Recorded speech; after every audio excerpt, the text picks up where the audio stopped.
Halo, nama aku Muhammad Novel Farezi dengan NIM 12042300096. Di sini aku mau mewawancarai orang yang ada di sekitar untuk menanyakan perihal penulisan ejaan kata yang benar sesuai Kamus Besar Bahasa Indonesia atau KBBI. Namanya siapa? Nama saya Rizky.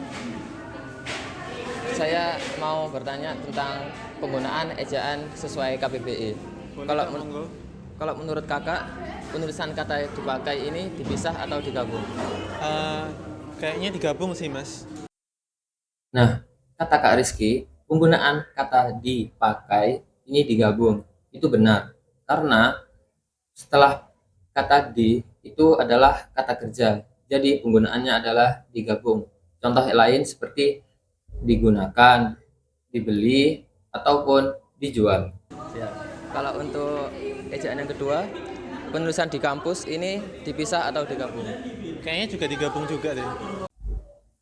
Nah, untuk penulisan kata di kampus itu yang benar adalah dipisah karena setelah kata di itu kata tempat.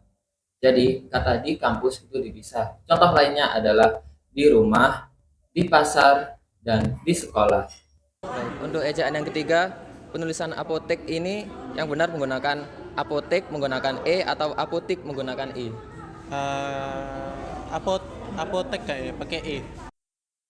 Nah, untuk penulisan kata apotek yang benar adalah menggunakan E, yang sesuai dengan Kamus Besar Bahasa Indonesia atau KBBI. Dan apotek menggunakan E ini adalah suatu kosakata baku dalam KBBI.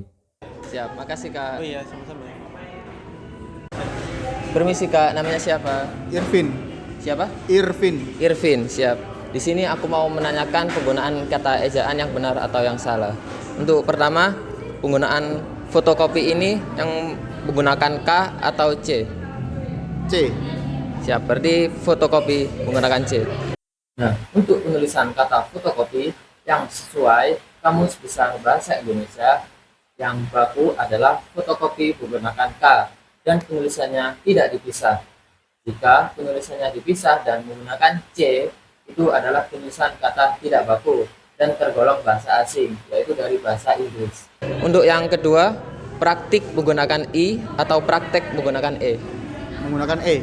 Praktek menggunakan E. Untuk penulisan kata praktik yang sesuai dengan Kamus Besar Bahasa Indonesia dan kata baku adalah praktik menggunakan I, bukan E, yaitu praktik.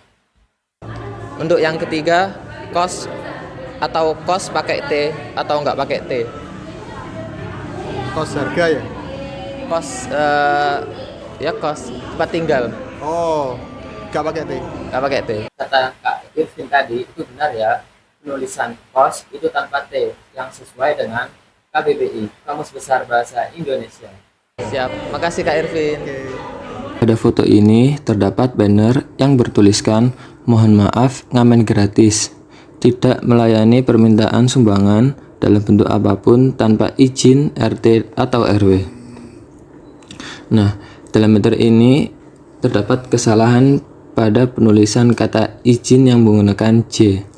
Yang sebenarnya adalah kata izin ditulis menggunakan huruf Z sesuai dengan Kamus Besar Bahasa Indonesia. Tapi saya berpikir kenapa terjadi kesalahan penulisan ejaan dalam bahasa Indonesia. Ternyata penggunaan ejaan tidak baku seperti izin yang menggunakan J bisa disebabkan oleh pengaruh dialek atau kebiasaan pengucapan tertentu di suatu daerah. Hal ini dapat mengubah suatu bahasa yang awalnya baku menjadi tidak baku karena menyesuaikan dengan bahasa daerah ataupun logat dari bahasa tersebut. Nah, di sini aku ingin memberitahu apakah penting untuk mematuhi kaidah ejaan yang baku. Menurut aku itu penting karena untuk menjaga keseragaman dan konsistensi dalam penggunaan bahasa Indonesia. Mengacu pada Kamus Besar Bahasa Indonesia atau KBBI adalah suatu cara untuk memastikan penggunaan kata-kata yang sesuai dengan norma bahasa yang berlaku. Secara keseluruhan, mematuhi kaidah ejaan yang baku bukan hanya menghormati norma bahasa, tetapi juga mendukung komunikasi yang efektif dan berkontribusi pada pelestarian kekayaan bahasa dan budaya Indonesia. Sekian video kali ini tentang penulisan ejaan kata yang benar sesuai Kamus Besar Bahasa Indonesia. Terima kasih.